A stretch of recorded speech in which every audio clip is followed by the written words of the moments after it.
آپ یاد رکھیں کہ جو انسان صرف اپنی سوچتا ہے وہ انسان کامیاب نہیں ہوتا ہے. جو اپنی کامیابی کے ساتھ ساتھ دوسروں کی کامیابی کے بارے میں فکر کرتا ہے اللہ اسے ضرور کامیاب کرتا ہے، اسے ترقی ضرور عطا فرماتا ہے. جو انسان یہ سوچ رکھتا ہے کہ ہم کامیاب ہو جائیں باقی سب ہم سے نیچے رہیں، وہ انسان کبھی کامیاب نہیں ہو سکتا، کیونکہ اس کے دل میں حسد بھرا ہوا ہے. وہ حسد کی بنیاد پر دوسرے کو ذلیل کرنا چاہ رہا ہے، دوسرے انسان کو چھوٹا سمجھتا ہے، اس لیے وہ انسان کامیاب نہیں ہوتا ہے. لیکن جو انسان یہ سوچ رکھتا ہے کہ میں کامیاب ہو جاؤں اور میری ہی طرح بلکہ مجھ سے بھی بڑھ کر اللہ دوسروں کو کامیاب فرمائے، تو اللہ کو اس کو بھی کامیاب فرماتا ہے اور دوسروں کو بھی کامیاب فرماتا ہے. آج کی اس مقدس رات میں جو ہمیں اور آپ کو کرنا ہے اس میں ایک اہم کام ہمارے لیے یہ ہوتا ہے کہ ہم اپنے مرحومین کو کبھی بھی اپنی دعاؤں میں نہ بھولیں. خاص کر اس مقدس رات میں جو اپنے مرحومین کو بھول جاتا ہے، یاد رکھیں وہ مرحومین کی روحیں ہمارے لیے بد دعا کیا کرتی ہیں. مرحومین کی روحیں اللہ کے رسول صلی اللہ علیہ وسلم فرماتے ہیں کہ شب برات اس مقدس رات میں مرحومین کی روحیں قبرستانوں سے نکل کر اپنے گھروں میں آتی ہیں. قبرستانوں سے نکل کر وہ روحیں اپنے گھروں کے دروازوں پر آ کر دروازوں پہ کھڑے ہو کے اپنے گھر والوں کو پکارتی ہیں.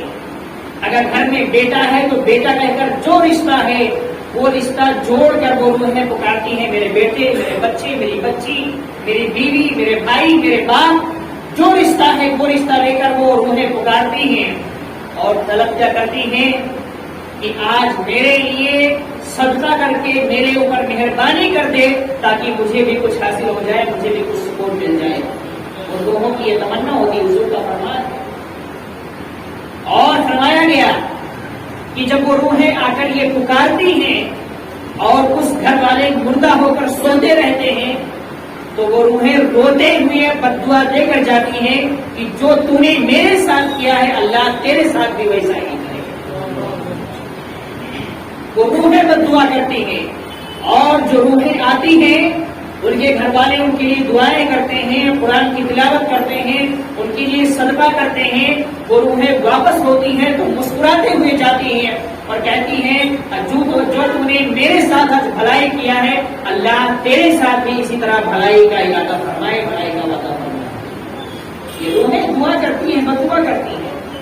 ہر چیز انسان کے لیے دعا کر سکتی ہے، ہر چیز انسان کے لیے بد دعا کر سکتی ہے. ہم یہ نہ سوچیں کہ مر گئے تو ان کا تعلق ہم سے ختم ہو گیا. ہمارے مرحومین کا رشتہ ہم سے کبھی بھی نہیں ختم ہوتا ہے، وہ ہم سے رشتہ جوڑتے. خاص کر ان دو شب برات اور جمعرات کی رات جو ہوتی ہے، جمعہ کی رات، اس رات کے تعلق سے حضور کی حدیث ہے کہ مرحومین کی روحیں قبرستانوں سے چلتے ہوئے اپنے گھروں کو آتی ہیں اور مطالبہ کرتی ہیں اپنے گھر والوں سے کہ کچھ ہمارے لیے کرو، ہم پریشان ہیں، ہم پر عذاب ہو رہا ہے، ہمارے لیے اصالِ ثواب کرو، ہم پر عذاب ہو رہا ہے، ہمارے لیے دعائیں مغفرت کرو. اگر ان کے گھر والے ان کے لیے کرتے ہیں تو مسکراتے ہوئے جب قبرستان میں جاتی ہیں روحیں تو اور روحوں سے ملاقات کرتی ہیں. اور جب روحوں سے ملاقات کرتی ہیں تو اس میں کچھ روحیں ایسی ہوتی ہیں جن کے چہرے مرجھائے ہوتے ہیں، کچھ روحیں ایسی ہوتی ہیں جو رو رہی ہوتی ہیں، کچھ روحیں ایسی ہوتی ہیں جو ہنس رہی ہوتی ہیں.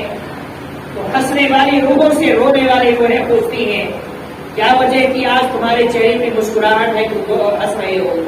تو وہ روحیں کہتی ہیں کہ آج میرے بچے نے میرے لیے تحفہ بھیجا ہے جس کی خوشی میں منا رہا. وہ روحیں کہتی ہیں آج میرا بھائی دنیا میں موجود ہے، اس نے میرے لیے ایصال ثواب کر کے دعائیں مغفرت کر کے میرے لیے تحفہ بھیجا ہے جس کی خوشی میں منا رہا ہوں. تو وہ روحیں جن کے گھر والے کچھ نہیں کرتے ہیں وہ اور رونے لگتی ہیں کہ کاش ہمارے خاندان میں بھی ایسے لوگ ہوتے جو ہمارے لیے ایصال ثواب کر سکتے. وہ روحیں کہتی ہیں ہمارے خاندان میں تو کوئی نہیں ہے.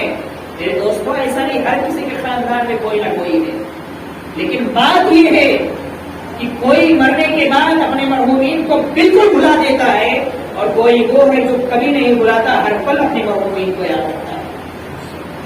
اور جو انسان اپنے مرحومین کو یاد کرتا ہے، ان کے لیے دعائے مغفرت کرتا ہے، ان کے لیے ایثار ثواب کرتا ہے، جب وہ انتقال کر جاتا ہے تو اس کے پیچھے جو جن لوگوں کو وہ چھوڑ جاتا ہے وہ ان کے لیے بھی دعائے مغفرت کرتے ہیں، ایثار ثواب کرتے ہیں۔ کما تدین خدا، جیسا کرو گے ویسا پاؤ گے۔ اگر آج ہم اپنے مرحومین کو بھول جائیں اور دنیا کی رنگینیوں میں رنگ جائیں، عیاشیاں کرنے لگے، تو ہمارے بچے ہمارے لیے قرآن کی تلاوت کر کے تحفہ نہیں بھیجیں گے۔ ہمارے مرنے کے بعد وہ بھی وہی حرکتیں کریں گے جو آج ہم اپنے مرحومین کے لیے کر رہے ہیں۔ میرے عزیز دوستوں، آج کی یہ مقدس رات ہمارے مرحومین کے لیے بہت اہم رات ہوتی ہے۔ ہمارے مرحومین بہت اہم چیزیں ہم سے اور آپ سے چاہتے ہیں۔ ہمارے مرحومین ہم سے کیا چاہتے ہیں؟ کچھ نہیں۔ وہ دنیا سے چلے گئے، دولت نہیں چاہیے انہیں، دنیا سے چلے گئے ہماری پراپرٹی نہیں چاہیے انہیں، دنیا سے چلے گئے کچھ بھی نہیں چاہیے، صرف تمہیں اپنی زبان ہلانا ہے، ان کے لیے دعائیں مغفرت کرنی ہے۔ ہمیں اپنی زبان ہلانا ہے، ان کے لیے ایثار ثواب کرنی ہے، ان کی روحوں کو خوش کرنا ہے، اور جب ان کی روحیں خوش ہوتی ہیں تو وہ روحیں خدا کی بارگاہ میں ہمارے لیے دعا کرتی ہیں، جس کی وجہ سے ہمیں اور آپ کو کامیابی ملتی ہوئی نظر آتی ہے۔ تو آج کی جب رات آپ گزاریں تو عبادت کے ساتھ ساتھ، اپنی عبادت کے ساتھ، اپنے گناہوں کو بخشوانے کے ساتھ، اللہ کی بارگاہ میں اپنے لیے مانگنے کے ساتھ ساتھ اپنے مرحومین کے لیے بھی کچھ مانگیں۔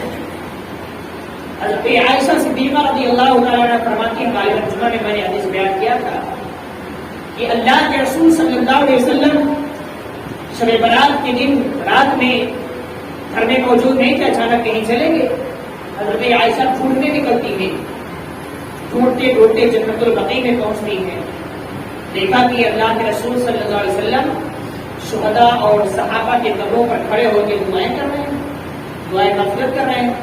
حضرت عائشہ صدیقہ رضی اللہ عنہا وہاں پہنچتی ہیں، رسول اعظم نے فرمایا عائشہ تمہیں کیوں گھبراہٹ ہو رہی ہے؟ کیا تمہیں ایسا لگتا ہے کہ میں گھر چھوڑ کر آ گیا ہوں؟ نہیں، میں تمہیں معلوم نہیں کہ آج کی مقدس رات کیا ہے؟ حضور صلی اللہ علیہ وسلم نے فرمایا آج کی مقدس رات شب برات ہے، چھٹکارے کی رات ہے۔ آج اس رات میں اللہ مرحومین کی بالخصوص مغفرت فرماتا ہے اور ہم کو حکم دیتا ہے کہ ہم اپنے مرحومین کے لیے دعائیں مغفرت کریں، ان کے حق میں دعا کریں، ایثار ثواب کریں۔ اللہ اس رات میں خاص طور پر ہماری دعاؤں کو قبول فرماتا ہے۔ اس حدیث سے بھی ہمیں پتہ چلتا ہے کہ اس مقدس رات میں ہمیں قبرستان جانا چاہیے، اپنے مردوں سے ملاقات کرنی چاہیے۔ اور ایک بات بتا دوں آپ، ہم یہ سوچتے ہیں کہ مردے چلے گئے، انتقال کر کے ختم ہو گیا ہے۔ کون قبرستان میں جاتا ہے، کون آتا ہے، کون ان کے لیے دعا کرتا ہے، کون ان کے لیے فاتحہ پڑھتا ہے، کون ان کے لیے دعائیں مغفرت کرتا ہے، وہ سب مردے دیکھتے ہیں۔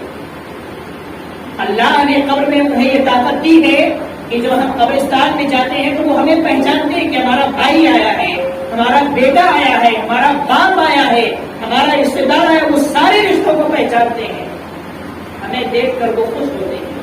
ہم جب ان کے لیے کرتے ہیں تو وہ اور خوش ہوتے ہیں، اور اگر ہم وہیں جا کر لے کر آ جائیں، واپس چلے جائیں، ان کے لیے کچھ نہ کریں تو ان کی خوشی غم میں بدل جاتی ہے۔ یہ نہ سوچیں کہ وہ انتقال کر گئے تو ہمیں پہچانتے نہیں ہیں۔ قبرستان میں ہمارا قدم پڑتا ہے تو فوراً وہ ہمیں پہچان لیتے کہ ہمارا بھائی آ گیا ہے، ہمارا باپ آ گیا ہے، ہمارے لیے کچھ کر کے جائے گا، ہمارا رشتے دار آیا ہے، ہمارے لیے کچھ کر کے جائے گا۔ جو لوگ مرد حضرات ہیں، ہمارے نوجوان بھائی ہیں، بزرگ حضرات ہیں، آپ لوگ زیادہ سے زیادہ تعداد میں قبرستان پہنچے۔ جن کے مرحومین یہاں کی قبروں میں نہیں ہے، قبرستانوں میں نہیں، وہ بھی پہنچے۔ آج تم کسی اور کے مرحوم کے لیے کرو گے، کل تمہارے مرحوم کے لیے کوئی اور کرے گا۔ آج ہم یہاں کے قبرستان میں پہنچ کر دوسرے مرحومین کے لیے دعائیں کریں گے تو ہمارے مرحومین کے قبرستانوں میں پہنچ کر بھی لوگ دعائیں کر رہے ہوں گے۔ جو کرو گے اس کا بدلہ اللہ کہیں نہ کہیں سے ضرور عطا فرمائے گا۔ اب یہ نہ سوچیں کہ ہمارا تو کوئی اس قبرستان میں ہے نہیں، ہمیں جا کے کیا ملے گا، بہت غلط سوچ ہے۔ جانا چاہیے، مرحومین کے لیے دعائیں مغفرت کرنی چاہیے، اور یاد رکھیں میرے دوستوں، اس مقدس رات کی فضیلت کیا ہے؟ اس مقدس رات کی فضیلت کو سمجھانے کے لیے حدیث بیان کرتا ہوں، اپنی بات کو ختم کرنے کی کوشش کرتا ہوں۔ حضرت عیسیٰ علیہ نبینا علیہ الصلوۃ والسلام سفر کر رہے تھے، ایک پہاڑی پر سے آپ کا گزر ہوا تو پہاڑ پر آپ نے دیکھا ایک پتھر تھا اور وہ بالکل انڈے کی طرح گول اور دودھ کی طرح سفید تھا۔ اب وہ پتھر کو حضرت عیسیٰ علیہ السلام نے دیکھا تو تعجب ہوا کہ اے اللہ، یہ تیری قدرت، یہ پتھر بالکل انڈے کی طرح دودھ کی طرح سفید، اس میں تیری حکمت کیا ہے؟ وہ اس سوچ میں پڑے تھے کہ اتنے میں غیب سے ندا آتی ہے، اے میرے نبی عیسیٰ علیہ السلام، تمہیں معلوم ہے، تمہیں یہ پتھر دیکھ کر تعجب ہو رہا ہے، اس پتھر کو تم کھولو، پھوڑ کے دیکھو، اس سے پھوڑ کے دیکھو گے تو اور زیادہ تعجب تمہیں ہوگا۔ حضرت عیسیٰ علیہ السلام فرماتے ہیں کہ جب میں نے یہ آواز سنی تو دیکھا کہ پتھر خود بخود پھٹ بھی جاتا ہے، اور جب پتھر پھٹا تو اس پتھر کے اندر ایک شخص بیٹھا ہوا تھا جو اللہ کی عبادت کرتا تھا۔ حضرت عیسیٰ علیہ السلام فرماتے ہیں میں تعجب میں پڑ گیا کہ یا اللہ، تیری عبادت کرنے کے لیے اتنی گوسائی، اتنی تنہائی کہ یہ بندہ ایک پتھر کے اندر بیٹھ کر تیری عبادت کر رہا ہے۔ حضرت عیسیٰ علیہ السلام نے اس بندے سے پوچھا کہ تو کون ہے اور کب سے جو عبادت کر رہا ہے؟ تو اس نے کہا کہ میں موسیٰ علیہ السلام کی قوم کا امتی ہوں، میں موسیٰ علیہ السلام کا امتی ہوں، 400 سال سے اسی پتھر کے اندر صرف اللہ کی عبادت کر رہا ہوں، اور اسی پتھر میں وہ بیٹھا ہوا ہے، اس کے دائیں طرف کھجور کا درخت ہے، انگوروں کا درخت ہے، بائیں طرف نہر ہے، بھوک لگتی ہے تو انگور کھاتا ہے، پیاس لگتی ہے تو پانی پیتا ہے، اللہ کی عبادت کرتا ہے۔ اس نے کہا یہی میری غذا ہے، اسی سے میں بھوک مٹاتا ہوں، پیاس کو مٹاتا ہوں اور اللہ کی عبادت کرتا ہوں۔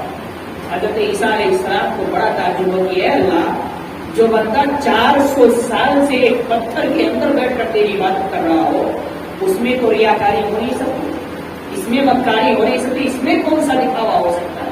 اس میں جو بھی ہے 400 سال سے ہے وہ صرف تیری عبادت نہیں کر رہا ہے، تو اس سے بڑا عبادت گزار اور اس سے زیادہ نیک انسان کون ہو سکتا ہے؟ حضرت عیسیٰ علیہ السلام کو یہ تعجب ہوا، لیکن میرے دوستوں، تم نبی محمد نبی صلی اللہ علیہ وسلم کی امت کو اپنی قسمت پہ ناز کرو۔ عیسیٰ علیہ السلام سوچ ہی رہے تھے کہ خدا کی بارگاہ سے ندا آتی ہے، اے عیسیٰ، تمہیں اس کی 400 سال پر کی عبادت پر تعجب ہو رہا ہے، لیکن یاد رکھو عیسیٰ علیہ السلام، تمہارے بعد میرا آخری نبی محمد صلی اللہ علیہ وسلم تشریف لائے گا، اس کی امت کو میں ایک رات شب برات کے نام سے ادا کروں گا، اگر اس رات میں میرے نبی کی امت صرف 2 رکعت نفل پڑھے گی تو میں اس کو اس کی 400 سال سے زیادہ ثواب عطا کروں گا۔ صرف 2 رکعت نماز کوئی پڑھے گا نبی کی امت کا شب برات میں، تو موسیٰ علیہ السلام کی امتی کی 400 سال کی عبادت سے زیادہ ثواب ہمیں 2 رکعت کا مل رہا ہے۔ اس سے بڑی قسمت، اس سے بڑی فضیلت، اس سے زیادہ عظمت اور کیا چاہیے ہمیں؟ کیا نہیں دیا ہے اللہ نے ہمیں؟ حضور کا امتی ہونے کی وجہ سے اس نے تو سب کچھ عطا کیا، کچھ باقی بھی نہیں ہے، کمیاں ہیں تو ہمارے اندر ہے۔ خدا کی بارگاہ سے ہمیں کچھ بھی نہیں ہے کہ نہ ملا، سب مل گیا ہے، کوئی کمی نہیں۔ رسول اعظم کی بارگاہ سے سب مل گیا، کوئی کمی نہیں ہے۔ کمی ہے تو ہمارے اندر ہے کہ ہم نے اس کی اہمیت کو سمجھا، ہم نے اس کی اہمیت کو سمجھا نہیں، اس کی قیمت کو سمجھا نہیں، اور اس کا جو مقام تھا وہ مقام اس چیز کو دیا ہے۔ تو جب شب برات کی 2 رکعت 400 سال کی عبادت سے بڑھ سکتی ہے، تو اس حدیث سے ہمیں یہ سمجھ میں آ سکتا ہے کہ شب برات کا مقام کیا ہو، اس شب برات کی عبادت کا مقام کیا۔ عبادت کرو گے تو اس کا ثواب کتنا ملے گا؟ لا محدود ہے، ہمارے اور آپ کے بس کی بات نہیں ہے کہ ہم اس کا شمار کر سکیں۔ کرنے والا بندہ قیامت کے دن جان پائے گا، دینے والا خدا آج سے ہی جانتا ہے۔ صرف خدا کو پتا ہے کہ میرا یہ بندہ جو عبادت کر رہا ہے اس کا ثواب کتنا دے رہا ہوں، یہ خدا کو پتا ہے، یہ بیٹھے ہوئے فرشتوں کو پتا ہے کہ یہ لکھ رہے ہیں، اس لیے یہ پتا ہے۔ سمجھو اس رات کی اہمیت کو، اس لیے ہم بار بار کہتے ہیں رات میں بائکوں سے دور رہو، گپ شپ سے دور رہو، دوستیاں ایک رات کے لیے چھوڑ دو، دوستوں کے ساتھ گھومنا پھرنا چھوڑ دو، اپنے لیے کچھ مان لو، اپنے مرحومین کے لیے کچھ مان لو۔ ایسی ایسی راتیں پتہ نہیں اگلے سال ہمیں اور آپ کو نصیب ہو یا نہ نصیب ہو. اگر ملی ہے تو مانگ لو. اللہ جب دینے کے لیے آسمان اول پر اس اپنی رحمت کو بھیج دیا ہے, اس کی رحمت آسمان اول پہ آ کے انتظار کرے. مانگ, کیا چاہیے تجھے؟ جو چاہیے مانگ, جو فریاد کرنا ہے کر. میں تو آج دینے کے لیے آسمان اوپر پر آ گیا ہوں. پہلے آسمان پر موجود ہے اللہ کی رحمت, اور مغرب سے لے کر ندائیں دے رہی ہے, فجر تک یہ ندائیں چل رہی ہیں. جو مانگ رہا ہے فجر تک مانگ لو. یہ موقع نہیں ملے گا میرے دوستوں, نہیں ملے گا. وقت گزر جائے, تڑپ تڑپ کے مر جائیں گے ہم, لیکن گزرا ہوا وقت واپس نہیں آتا ہے. وقت جاتا ہے تو ہمارا ساتھ ہمیشہ کے لیے چھوڑ دیتا ہے کہ اب میں تجھ سے رخصت ہو رہا ہوں, اب دوبارہ میری تیری ملاقات کبھی نہیں ہوگی. میرے اندر تم نے کیا ہے, ضرور اس کے بارے میں حساب قیامت میں دے رہا ہوں. یہ شب برات جب گزر جائے گی اور ہم سوچیں کاش یہی شب برات ہمیں 2 دن کے بعد مل جائے, نہیں مل سکتی.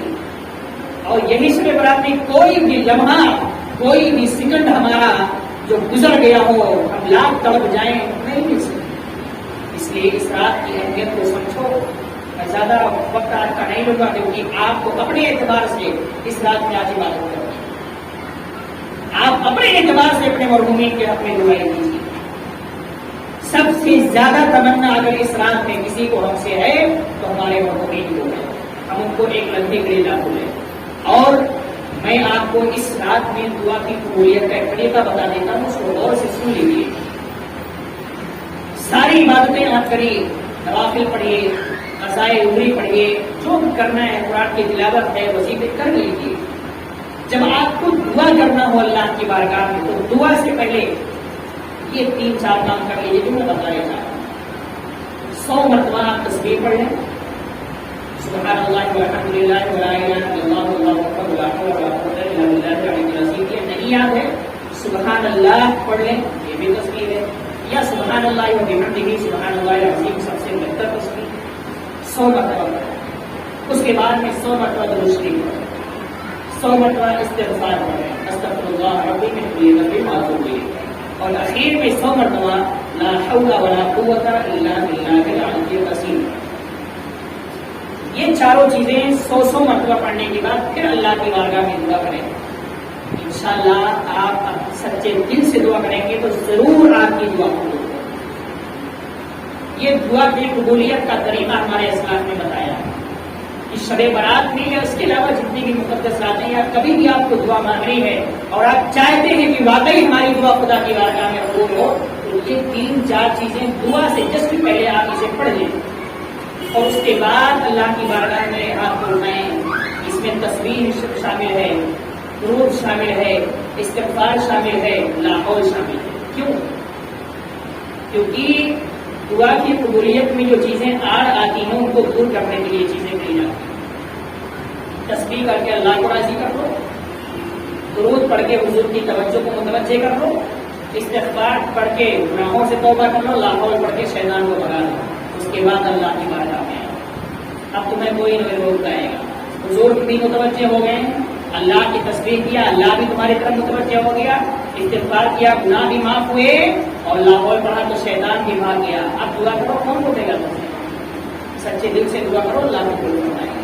اس لیے یہ طریقے بتائے گئے. بس اپنی بات یہیں پر ختم کرتا ہوں کہ آپ اس امید کے ساتھ ختم کرتا ہوں کہ ہماری باتوں کو اپنے ذہن میں بچھا کر اور عبادت کریں, اپنے مرحومین کے لیے مانگیں, اپنے لیے مانگیں. ایسی مقدس راتوں کو ضائع نہ جانے دیں. بالخصوص آپ حضرات جو مرد حضرات ہیں وہ قبرستان ضرور جائیں, اور عورتوں کو بالکل اجازت نہیں ہے. عورتیں اپنے گھروں میں رہ کر ہی اپنے مرحومین کے لیے جتنا ہو سکتا ہے اتنا دعا کریں, قرآن پڑھیں, اصحار ثواب کریں. ان کا یہی حق ہے, وہ اپنے گھر میں رہ کر کریں. اللہ رب العزت ہم سب کو اس مقدس شب کی فضیلت و برکت سے مالا مال فرمائے, اور ہم سب کو اپنے مرحومین کے حق میں زیادہ سے زیادہ اصحار ثواب, دعائے مغفرت کرنے کرانے کی توفیق عطا فرمائے. وما علینا الا البلاغ. السلام علیکم ورحمۃ اللہ وبرکاتہ.